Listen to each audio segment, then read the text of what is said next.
¿Existe una norma universal y objetiva que defina el buen gusto?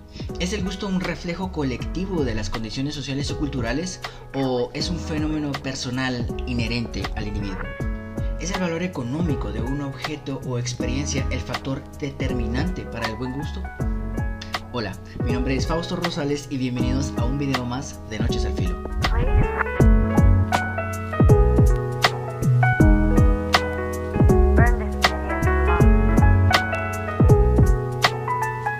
La percepción del buen y del mal gusto a menudo está vinculada a la sociedad y su tiempo. Las condiciones estéticas influenciadas por los cambios sociales, culturales y políticos han fluctuado a lo largo de la historia. Paradójicamente, a pesar de estas influencias externas, el gusto también parece tener una dimensión íntimamente personal, reflejo de la singularidad del individuo. El sentido estético del gusto, al igual que el arte, es una forma de expresión subjetiva y a la misma vez colectiva que faculta a los individuos para articular y comunicar sus propias experiencias y percepciones de la realidad. Dicho esto, la pregunta por la subjetividad y la objetividad del gusto no queda resuelta. Por lo tanto, al abordar la cuestión del buen y del mal gusto, es esencial explorar conceptos antagónicos como lo bello, lo feo, lo subjetivo, lo objetivo y, por supuesto, ¿qué es el gusto? Debemos examinar la tensión entre estas perspectivas y considerar cómo nuestra comprensión de la estética y el gusto se enriquece al tenerlas en cuenta. No pienso llegar a una conclusión facilona y reducir esto a lo relativo. Veamos pues cuáles son los componentes de esta cuestión y si podemos llegar a una conclusión crítica. El gusto, lo bello y lo feo. El término gusto en la estética no se refiere a la sensación física de deleite que experimentamos al comer o beber, sino a una forma de discernimiento o juicio sobre el valor estético de la cosa allí. Dicho con otras palabras, podemos decir que es la forma en que un individuo o una sociedad juzga lo que es bello o feo, elegante o vulgar, refinado o tosco. Intentando aproximar teorías de diferentes autores, pienso en el filósofo inglés David Hume, quien en su ensayo sobre el criterio del gusto propone que, aunque la belleza en sí misma es subjetiva, sí que se logran sintetizar estándares de gusto estético basados en la experiencia, la sensibilidad y la razón de los individuos refinados y cultivados. Es decir, para Hume el gusto es una categoría elitista, y solo quienes se han cultivado pueden hablar desde su subjetividad objetivamente de esto. Pienso también en el filósofo alemán Immanuel Kant, que en su libro Crítica del Juicio aborda la noción de juicio de gusto. Para Kant, el gusto no es completamente subjetivo ni completamente objetivo. No es subjetivo porque no depende únicamente de las preferencias individuales, ni es totalmente objetivo porque no se basa en reglas fijas o estándares universales. El juicio de gusto, según Kant, es un juicio subjetivo que aspira a la objetividad. Pretende pasar de lo singular e individual a lo plural y universal.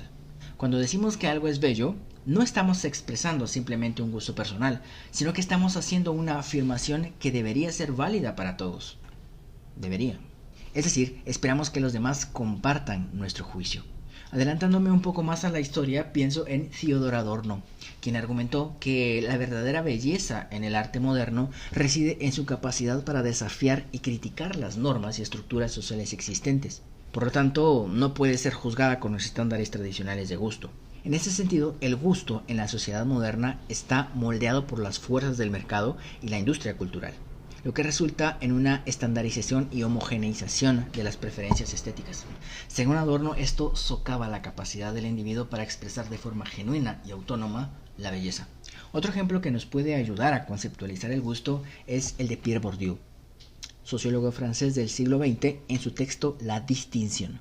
En este texto, Bourdieu argumenta que las diferencias de gusto no son simplemente una cuestión de preferencia personal, sino que funcionan como una forma efectiva de distinción social. Las personas usan sus gustos y su capital cultural para señalar su posición en la jerarquía social y para diferenciarse de otras clases y grupos sociales. Por lo tanto, para Bourdieu, el gusto es parte de lo que denomina capital cultural, un conjunto de conocimientos, habilidades y competencias que las personas adquieren a través de su formación y experiencia en un ambiente cultural determinado. Esto quiere decir que nuestra preferencia por una u otra forma de belleza, o lo que podemos considerar como feo, y la construcción subjetiva preferencial del gusto está dado por nuestra clase social, nivel de educación u otros factores estructurales que influyen en nuestras preferencias estéticas, nuestras actitudes hacia el arte y la cultura y nuestra capacidad para apreciar ciertos tipos de obras y prácticas culturales. Bien, ya hemos hablado del gusto como un criterio que nos ayuda a discriminar lo feo de lo bello, pero ¿qué es la belleza y la fealdad?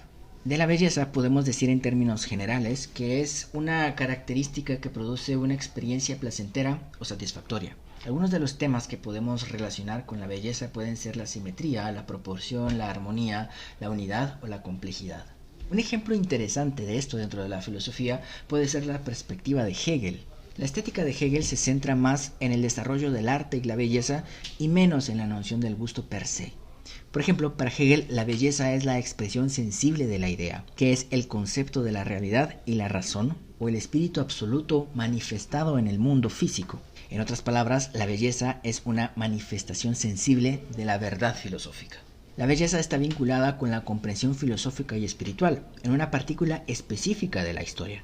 En Hegel sí que puede darse la posibilidad de un concepto de buen gusto muy bien delineado, pero no como Kant lo plantea, no como una simple cuestión de consenso o de conformidad con ciertos estándares, sino como una forma de participar en la evolución del espíritu humano a través del arte y la filosofía. Otro ejemplo de esto puede ser el de Nietzsche. En su obra El origen de la tragedia contrastó el espíritu apolíneo que se asocia a la belleza, la claridad y la forma con el espíritu dionisiaco que se asocia con el éxtasis, la destrucción y la ausencia de forma. Nietzsche sostuvo que el verdadero arte y la belleza surgen de la tensión y la interacción entre estos dos espíritus antagónicos. Sin embargo, la belleza también puede ser asimétrica y desproporcionada, dependiendo de cómo el fenómeno que observamos haya sido pensado. En ese sentido, la Casa Danzante de Praga, diseñada por los arquitectos Frank Gehry y Valdo Milunik, parece estar en un estado de inestabilidad o caos controlado, con formas y ángulos asimétricos. Otro ejemplo pueden ser los drippings de Jackson Pollock, conjuntos abstractos de manchas y salpicaduras de pintura. Pienso también en la moda avant-garde y algunos de sus mejores exponentes: Iris Van Herpen, Yohji Yamamoto, Alexander McQueen, entre otros.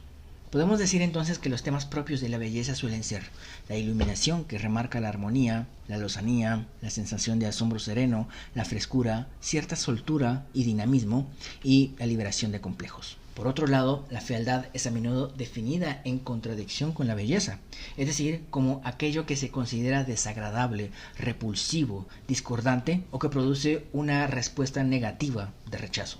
Por ejemplo, en ciertas formas de arte moderno y contemporáneo, lo que tradicionalmente podría considerarse feo se utiliza para desafiar las convenciones, provocar emociones o explorar aspectos ocultos y desconcertantes de la experiencia humana. En este sentido, pienso en los desnudos de Lucian Freud o Egon Schiele. La época medieval se encargó de postular lo feo como una no realidad, como la negación de todos los valores. Sin embargo, en la actualidad encontramos que lo feo comparte su esencia dentro de las categorías estéticas, por ende expresa a su vez una sensibilidad bella, muy en su estilo, por supuesto. Perspectiva crítica. Relativizar el buen y el mal gusto es la salida más fácil. Sí que existe un concepto bien delineado de esto. Ya hemos analizado cómo algunos pensadores han plasmado sus ideas y nos han dejado una ruta teórica. Lo estético también contempla lo feo, como parte de las experiencias de la belleza. Lo kitsch, para dar un ejemplo, o la teoría del camp de Susan Sontag. Ya hemos dicho que el gusto es un criterio para discriminar lo que tiene valor estético de lo que no. Culturalmente damos por entendido que los buenos modales, la coherencia en las virtudes, el recato, la elegancia, las maneras mesuradas, la intelectualidad, el manejo virtuoso de alguna técnica, la maestría en la ejecución de algún arte o disciplina, son aptitudes propias del buen gusto. Esas características podríamos entenderlas dentro de la alta cultura. Pero no podemos pensar que solo lo concebido con este apelativo, que es eurocéntrico, sea lo único que pueda ser considerado de buen gusto. Pienso que el buen y el mal gusto escapan de la posición social o la educación. En este sentido, pretender que solo las personas letradas y que entienden ciertos estándares occidentales o coloniales pueden desarrollar o proponer estéticas consideradas de buen gusto me parece poco factible. Uno de los ejemplos más claros es la música jazz, soul, R&B o el hip hop. Esas son representaciones artísticas de verdaderos virtuosos. Su arte escapa de la crítica esencialista de la clase social, porque en sus inicios fue hecha por y para marginados. El buen y el mal gusto superan la opinión. Y no porque esto responda a cierto sentido común. Esto tiene su núcleo justo en el problema moderno sobre la subjetividad y la objetividad de la verdad. En ese sentido, si pensamos que el buen gusto es objetivo, implica que solo hace falta acercarnos a dicho fenómeno para que éste nos muestre su valor estético, el cual debería de ser absoluto y evidente, a la mera usanza del empirismo. Por otro lado, si pensamos que es una cuestión netamente subjetiva, nos enfrentamos al problema de la relatividad. Es decir, si todos tienen buen gusto, automáticamente nadie lo tiene, porque el gusto, al igual que la verdad, la moral o los valores en general, son categorías exclusivas. No funcionan cuando éstas se relativizan. El buen y el mal gusto funcionan dentro de una dinámica de exclusión, pero no es una exclusión intersubjetiva, sino axiológica. ¿Qué quiero decir con esto? El buen gusto se reconoce por su valor, y el valor tampoco es relativo. No solo hablo de valor económico, el valor tiene que ver con un componente de excepcionalidad, algo que es escaso, una rareza, algo no típico, una acción que no puede ser fácilmente replicada. Allí podríamos salir de la idea de proporción áurea de los griegos, por ejemplo, o el ideal de blancamiento. Estamos de acuerdo en que una persona que no coincida con las proporciones áureas puede en efecto ser bella. Esto no vuelve relativa a la belleza, solo la saca de un ideal matemático, medible, estereotipado o predecible, para adscribirla en una serie de elementos que son ejecutados con elegancia, seguridad, excepcionalidad, actitud, elocuencia, naturalidad. Allí hay algo bello, no importa si esto es bello o feo. Ambas son categorías estéticas que encarnan la belleza muy a su manera. El valor es reconocible por su evidencia, y repito, evidente no como un sentido común, sino como lo observable. Por otra parte, no estoy de acuerdo con Bourdieu ni con Adorno. La clase social o lo que dicta el mercado no siempre son referentes considerados como lo absoluto o definitivo. No me parece que la sociedad actúe a ese nivel de automatismo. Bien existen preferencias marcadas por el mercado, como podemos verlo hoy con las plataformas de streaming de películas o de música, aparatos tecnológicos o servicios preferenciales como C Premium, que ha reemplazado ya el anticuado término VIP. A su vez observamos que lo que importa es la recepción que tiene la sociedad a ciertos productos, de allí que los algoritmos estén constantemente midiendo likes o vistas. Esta información es recabada y utilizada para mejorar las campañas de marketing. Lo que se nos ha olvidado como consumidores es que también tenemos el poder de decidir qué es lo que consideramos bello. Por supuesto que seguimos teniendo ese poder, pero ¿qué tan conscientes somos de ello? Lo bello y lo feo gustan. Por lo tanto, no son un factor para marcar que algo considerado feo sea de mal gusto. Lo feo no es sinónimo de mal gusto. Me parece que tampoco nos podemos centrar en la subjetividad o en la objetividad. Pienso que al hablar de buen y mal gusto, lo que hacemos es influir de forma racional, ordenando las experiencias estéticas que vivimos. En ese sentido, el buen gusto tiene mucho más que ver con el valor excepcional, hemos dicho, del fenómeno, que con un discurso hegemónico. Por descarte, entonces, podemos pensar que el mal gusto se refiere no a lo feo, siguiendo la lógica medieval del no ser, sino a aquello que carece de valor. No logra trasladarnos emocionalmente, no conmueve, no es útil o no aporta. La inestabilidad, el comportamiento irrespetuoso o ignorar las normas sociales, para dar algunos ejemplos actitudinales. Lo que se nos es presentado como arte pero es incomprensible, o lo que nos deja en cierta impasibilidad, para dar algunos ejemplos de productos artísticos. Bien, esto ha sido todo por hoy. Si te gustó este video puedes darle un like y seguirme. Hasta la próxima.